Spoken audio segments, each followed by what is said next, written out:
हैदराबाद के additional session जज ने बेल्लामकोंडा सुमन इस व्यक्ति को 376 आईपीसी में 10 साल की पनिशमेंट और 1,000 रुपये फाइन तथा सेक्शन 420 में 7 साल की पनिशमेंट और 1,000 रुपया फाइन, वही 506 आईपीसी में 2 साल की पनिशमेंट और 2,000 रुपये फाइन लगा दिया। लेकिन एडिशनल मेट्रोपॉलिटन सेशंस जज ने जो पनिशमेंट सुनाई थी वो सारी की सारी पनिशमेंट हैदराबाद हाईकोर्ट ने रद्द कर दी। वो कौन सी वजह थी जिस कारणवश हैदराबाद हाईकोर्ट ने उसकी पनिशमेंट सेट असाइड की तथा इस केस के अंदर कानून का किस तरह से दुरुपयोग किया गया, ये सब जानेंगे आज के इस एपिसोड में।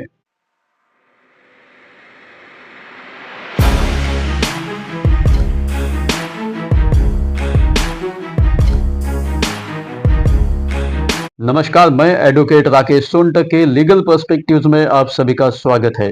इस केस की जो विक्टिम लेडी है उसने 8 अगस्त 2016 में कंप्लेंट फाइल की थी। उस कंप्लेंट में उसने लिखा कि वो अक्यूज को 6 साल से जानती है। अक्यूज उसे फॉलो करता था तथा वो विक्टिम से प्यार करता था और उससे शादी भी करना चाहता था।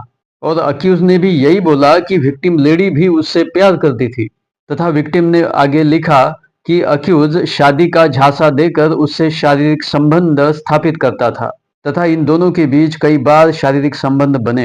इस केस का जो अक्यूज है वो शादी को टालता गया और बाद में उसने शादी से ही इनकार कर दिया, इसलिए विक्टिम ने मजबूरन कंप्लेंट फाइल की थी।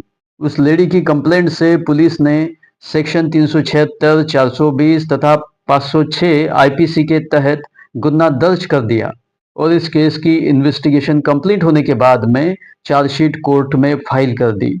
इस केस के ट्रायल के दौरान प्रोसिक्यूशन ने 22 विटनेसेस को एग्जामाइन किया था और इस केस का आर्गुमेंट होने के बाद सेशन जज ने पनिशमेंट सुना दी और उसके बाद आरोपी ने हाईकोर्ट का रुख किया।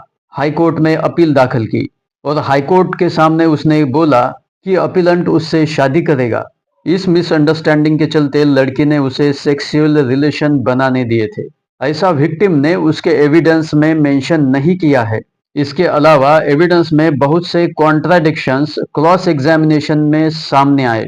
लड़की ने अक्यूज के खिलाफ में कंप्लेंट फाइल करने के लिए करीबन 5 साल का डिले किया है। यह डिले क्यों हुआ, यह एक्सप्लेन नहीं किया गया।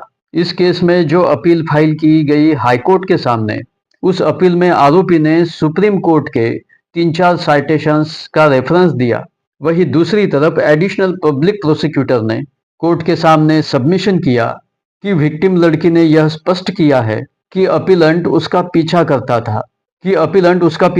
था। उसने शादी का प्रॉमिस किया और इसी वजह से उनमें लॉन्ग टाइम फिजिकल रिलेशंस हुए। इनफैक्ट इन फिजिकल रिलेशंस के चलते वो प्रेग्नेंट भी हुई थी। तब अपीलेंट ने उसे कुछ टैबलेट्स दिए और उस वजह से विक्टिम का मिसकैरेज हुआ था। तो ये clearly false promise of marriage है और उन दोनों में जो फिजिकल रिलेशंस बने वो रेप और चीटिंग है।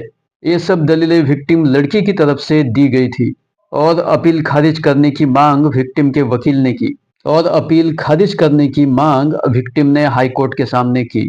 इस केस में जो विक्टिम के बयान ले गए थे सेक्शन 161 में, उसमें काफ़ी ओमिशंस पाए गए और वो सारे के सारे ओमिशंस आईओ के द्वारा प्रूव किए गए।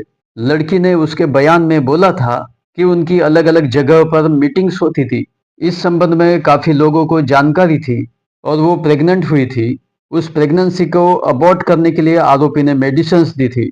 लड़की ने 8 अगस्त 2016 को जो रिटर्न कंप्लेंट दी उसमें उसने लिखा था कि अक्यूज उसे फॉलो करता था, उससे शादी करेगा, मैं तुमसे प्यार करता हूँ, ये सब वो बोलता था। वो अक्यूज के साथ फिजिकल रिलेशंस करती थी, उसके लिए करीबन 6 साल का समय हो चुका है। वो एक दूसरे को प्यार करते थे। विक्टिम लड़की ने कई बार उसे शादी करने के बारे में पूछा, लेकिन अंत में लड़के ने शादी करने से इनकार कर दिया था और अपीलेंट शादी करेगा इसलिए 6 साल तक वो लड़की इंतजार करती रही और उसे फिजिकल रिलेशंस बनाने दिए और 6 साल तक इसीलिए उसने फिजिकल रिलेशंस रखे। लेकिन उस लड़की ने जो बयान ट्रायल कोर्ट के सामने दिया था वो बयान उसने पुलिस को नहीं दिया। 6 साल फिजिकल रिलेशंस होने के बाद लड़की ने कंप्लेंट दी तथा उस कंप्लेंट में लड़की ने कोई भी खास डिटेल्स नहीं दिए थे। और किसी भी इंसिडेंट के बारे में पुलिस को उसने इन्फॉर्मेशन नहीं दी। उसके बाद उसने कोर्ट के समक्ष जो बयान दिया, उसमें काफ़ी डेवलपमेंट, इम्प्रूवमेंट है। कई बातें उसने पुलिस को दिए बयान में नहीं बताई थी। वो बातें उसने केवल कोर्ट के सामने बताई।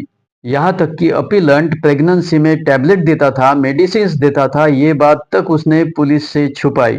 और इतनी इम्पोर्टेंट जानकारी कोई लड़की कैसे भूल सकती है? कोर्ट ने आगे कहा कि शादी न करने के कई रीजंस हो सकते हैं। अपीलेंट का लड़की से शादी ना करना मतलब उसने रेप और चीटिंग का ऑफेंस किया, ऐसा कहा नहीं जा सकता। विक्टिम के बयान में इम्प्रूवमेंट है, इसलिए हाईकोर्ट ने आरोपी की अपील अलाउ की और पनिशमेंट सेट असाइड की। आप भी इस जजमेंट का उपयोग कर सकते हैं। इस जजमेंट का लिंक मैं डिस्क्रिप्शन बॉक्स में दे दूंगा। लीगल पर्सपेक्टिव्स में आज के लिए बस इतना ही। Thank you so much. Take care of yourself.